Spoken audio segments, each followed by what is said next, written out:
الحمد لله رب العالمين وصلى الله على سيدنا محمد وآله وصحبه وسلم تسليما كثيرا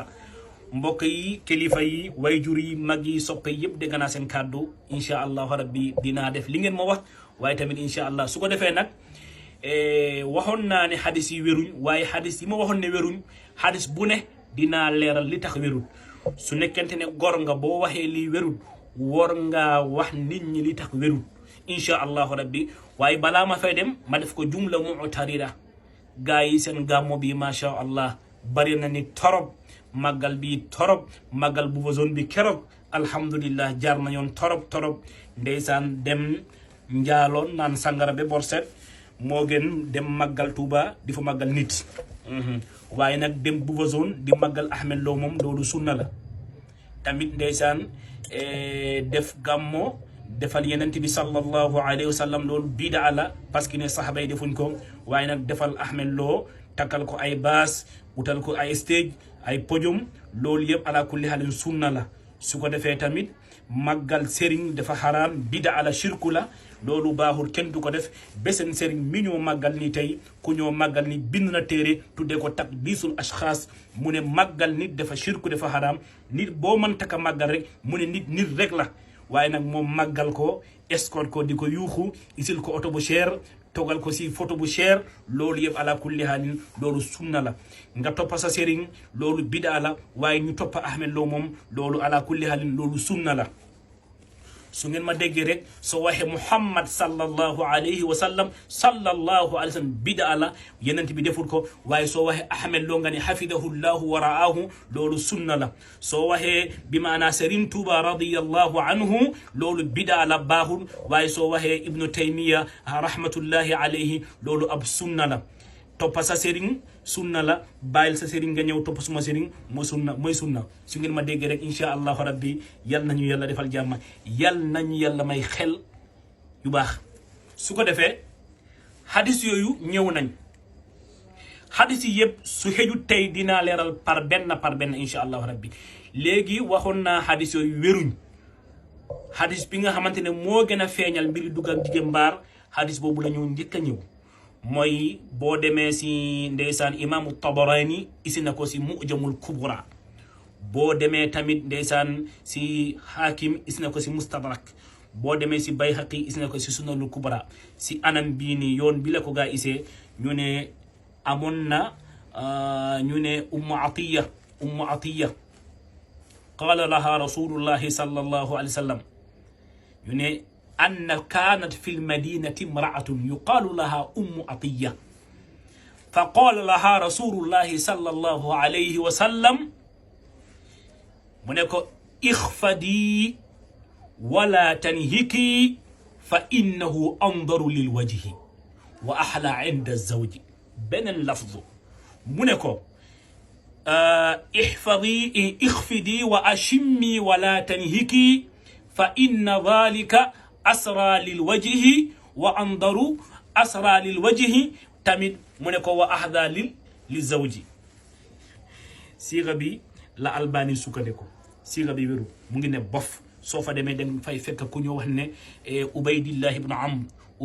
ibn Amru kooku ñu laysa bil qawi tabi sam soo demee si siiga bi danga ko fay fekk ak ñeneen ñu def buuf moo tax ne wérut boo demee si sunani Abi Daawuda moom nii la ko isee su na ne abidal nee na moom xam nga ñii buñ isi ñoom si riwaaya bi nii Ummu Atiya moo nekk ngamaan bi Ummu Atiya si boppam moo nekk ngamaan bi waaye boo demee si sunani Abi Daawuda Ummu Atiya si boppam moo riwaaya hadis bi lii naka la mën a nekk fale ngamaan la fii nag raawi la sunani Abi Daawuda mu ne an Ummi Atiya fale ñu ne qaala rasul ya Umma Atiya qaala laha Ummu Atiya ixfidi fii nag soo demee si sunani Abi Daawuda moom lu mu wax foofu mu ne an Ummi Atiya kaanat imraatun fi lmadina taxtinu fa qaala laha gis nga fii si sunani Abi Daawuda Ummu Atiya mi mooy nettali hadis bi waaye boo demee si bale si yale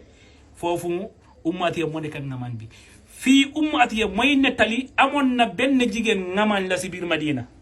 kooku nag yeneen mu ne ko laa tanhiki لا تنهكي كسلا إسي لا تنهكي فإن ذلك أحذى للمرأة وأحب إلى البال جسنا بي سند بي حدث بي ني sanad gi soo demee si biir sanad bi dem fay fekk ku ñoo wax ne Muhammad bun Hassan kii ñi ñu ne ab yéefir la ñi ñu ne zindiq la ñi ñu ne daif la ñi ne mudallis la kii nag si biir riwaay bi soo fa demee dañ ko fay fekk moo tax su ne Abi Daawuda mu ne kii majhulun la mu ne xadis bi daif la li annahu majhul li anna Muhammad ibn Hassan majhulun léegi nag xadisun daif وبلم برم خم يبدن دبونه أن الحديث الضعيف لا يحتج بالأحكام الشرعية وفي الأقائد لولو كيبو كيغا خمانتني يا ngay atte yalla ya ngay atte sariya di jangale haram na si borom mu jël hadithun daif diko sukandeko dafa haram daganul nga def ko waaye nag dagan na nga def ko fi targhib wa tarhib dagan na su ko defee nag hadithun daif doo ko mun a xam tànka jànguloo ilmu mustalahu hadith daif doo ko mun a xam tànka jànguloo ilmul mustalahu hadith boo demee si Bayquniya moom def laa wax ne ne hadithun daif wa kullu ma an rutbatil hasan qasur fa huwa daif wa aksamuhu kathur bépp hadis bi nga xamante ne ñëwut agul martaba hasan boobu daif la hadis bu gën a wér mooy saxiix boobu tamit am na ay chartem yuñ chartel am na hasan yuñ chartel benn charte bu manqué rek boobu mooy daif hadis bii nag li ko daif loo dafa bëri léegi soo demee si imaamu Suyuti téerim baa ngi nii imaamu Suyuti boo demee al jaamiul muharrir ala nadmi durar bi nga xamante ne ku ko sharhu mooy allamatu cheikh Muhammad ibn Hassan Murtaniyan la moo ko taalif boo demee si alfiyatu Suyuti soo demee mu ne la hadisun daif mooy huwa alladi an sifatil hasan xala wa huwa ala maratibin qad ju'ila wa ibnu salahi falahu ta'didun ila kathir wa wala yufid ibnu salah nee na alfiyatu Suyuti nee na hadisun daif mooy huwa alladi an sifatil hasan xala bépp hadis bi nga xamante ne amul sifa hasan boobu mooy daif waaye wa ibnu salaha nee ne boo gisee ma isi ko am na benn kàddu bu ma bëgg a wax ibnu salaha nee ne falahu taadid hadisu daif am na ay adad yu bëri am na ay martabat yu bëri waaye nag ila katin waaye ibnu taymiya nee ne yëpp baaxul si sarhu bi qaala cheikhul islam anna dhalika taabun laysa waraahu arabun mu ne hadisu daif su nekkee lépp luñ mënta nekk daif la lépp lu ñëw gannaaw hadis daif loolu moom ala kulli haalin kenn du ko sukkandiko soo demee coow bi ngay dégg ne du difen yàlla du difen dara difen seen sëriñ Albani moo wéral hadis bale fu ko Albani nag wéralee moo tax ngay dégg gaa yëpp génn di ko jéem a dégorloo waaye nekku ne dafa war tànk nag Albani wéral na ko rek dañ ko wéral te Albani si boppam Ibnu Usaymin wax na mu ne Ibnu Usaymin nee ne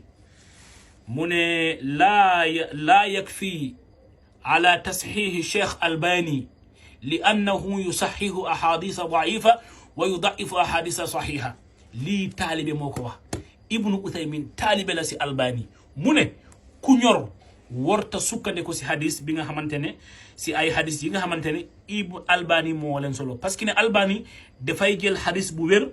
daif loo ko jël lu daif wér loo ko lii taalibe moo ko wax waaye nag ñoom coow bi ngay diggan yëpp du dara beneen hadis bi nga xamante ne wax nañ ko ñu ne dañ fay jàngale lu aju si wàllu dugga jigéen mbaar kon su ko defee hadis boobu wér na waaye waxoon naa leen hadis bu lu ko tax a jóg mooy sangu janaaba boo demee si hadis bi mu ne ixtalafa almuhajiruna wal ansar fa qaala baaduhum laa yajibu alxuslu illa min addafqi أو من الماء وقال المهاجرون بل إذا خالط فقد وجب الغسل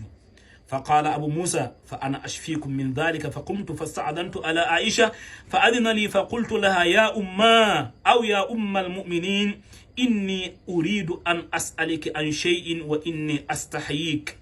فقالت لا تستحي أن تسألني عما كنت سائلا عنه أمك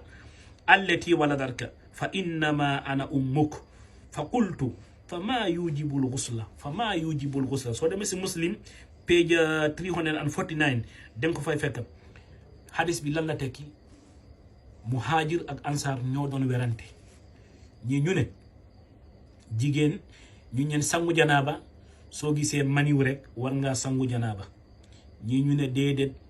góor ak jigéen buñ jaxasoo rek sangu janaba war na Aba Musa mu leen werante bi bari na bàyyi leen ma weral leen léegi bàyyi ma dem fi nga xamante ne su ma ko laajee rek def may leeralal mu daw nag mu ñëw si suñu yaay Aïcha saxaaba yi ñoo am yar bi mu ñëwee dafa koŋ-koŋ yaay Aïcha mu taxaw mu ne ko yaa Aïcha mu ne ko naam mu ne ko yaa ummal muminin mu ne ko naam mu ne ko man nag dafa am li mën a bëgg a laaj de waaye dama lay rus mu ne ko laajal bu ma rus mu ne ko lépp li nga xamante ne doo ko rusa laaj sa yaay laaj ma ko yaay Aïcha jabari yonent bi la mu ne ko lan mooy waral sangu janaaba gis nga mu ne ko lan mooy waral sangu janaaba yaay Aïcha mu ne ko ala xabirin saqat mu ne ko wallahi laaj nga ko ki ko xam laaj nga laaj bi nga xamante ne si ki ko xam nga ko laaj mu ne ko qaala rasulullahi sallallahu alayhi wa sallam yonent bi ne ida jalasa bayna shu'biha al arbaa wa massa al xitaanu al xitaana faqad wajaba al ghuslu muslim lii la wax muslim mu ngi nii muslim lii la wax mu ne yaay Aïcha mu ne ko laaj nga ko ki ko xam yonent bi nee ne góor bu toogee si ñeenti ponku jigéen nag dañ ko werante loolu nag bugg ma si dugga parce que ne dafa bari lam ponku jigéen ñu ne diggante ween yi ak lupp yi waaye ñi tam ñu ne diggante ween yi ak ñaari xar-xar awra jigéen bi ñi tam ñu ne déedéet diggante loxo yi ak lupp yi waaye nu mu mënta tamit rek góor bu toogee si jigéen benn riwa fa aji hadam mu góorgóorlu rek faqad wajabal ghusl suñu yaay sa mu ne ko góor bu toogee si kaw jigéen wa massal xitaanul xitaana mooy lii kinaaya la xitaan bi mooy awra góor xitaan mooy bi maanaa lu ñu owee xashafatu boo jàngee fiqhu ma ne maghibul xashafa mooy boppi awra góor xam nga awra góor dafa am der bu fay ne der boobu nag buñ ko génnee rek mooy dugg na mbaar léegi nag góor dugga mbaar fu lu ñoo dog noonu mu ne su laalee jigéen rek lii mooy tagliba nga ne umar ak Ababakar nga ne qamarayni weer ak naaj nga ne aswadayni mooy tandarama ak sow nga ne tamit bari na daal li nga boo waxee ne maghribayni mooy penku ak sooy lii mooy tagliba tamit sharia ak wax bépp wax dafa am orma bépp wax am na li nga xam dañ koy def kinaaya comme exemple nga ne waa ji dem na fi Allah xale bi de dem na fi Allah